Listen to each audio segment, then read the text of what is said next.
نبی پاک صلی اللہ علیہ وسلم نے ارشاد فرمایا سونا مسلمان وہ ہے کہ جس کام سے اس کا مطلب نہیں اس کام کو چھوڑ دے۔ اور نبی کریم صلی اللہ علیہ وسلم نے فرمایا قیامت کے دن زیادہ گناہ ان لوگوں کے ہوں گے جو زیادہ فضول باتیں کرتے تھے، ان کے گناہ زیادہ ہوں گے۔ فضولیات سے بچیں، اپنے اوقات کار زندگی میں مرتب کریں۔ ہم پتہ کیا کہتے ہیں، 1 منٹ میں آیا، تو 1 منٹ ٹھہر، میں یہ محاورہ ہے ہمارا، 1 منٹ دے ذرا مجھے۔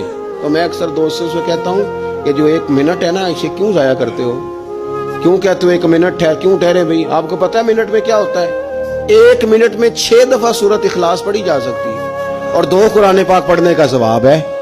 1 منٹ کے اندر 26 مرتبہ کہا جا سکتا ہے سبحان اللہ و بحمدہ سبحان اللہ العظیم۔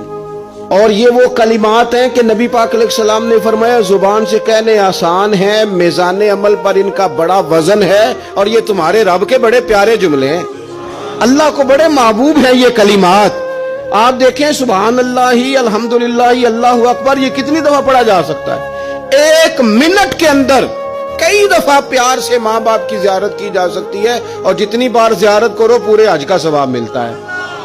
1 منٹ کے اندر فون اٹھا کے کسی مریض کی عیادت کی جا سکتی ہے۔ اور میرے نبی پاک صلی اللہ علیہ وسلم نے فرمایا جب تم مریض کی عیادت کرتا ہے تو خدا کی رحمت کا دریا بہہ رہا تھا، تو نے اس میں غوطہ لگا لیا ہے۔ 1 منٹ کے اندر تو کمال ہو جاتا ہے، لیکن شرط یہ ہے کہ اس منٹ کو ضائع نہیں کرنا، اس منٹ میں کچھ کر جائیں۔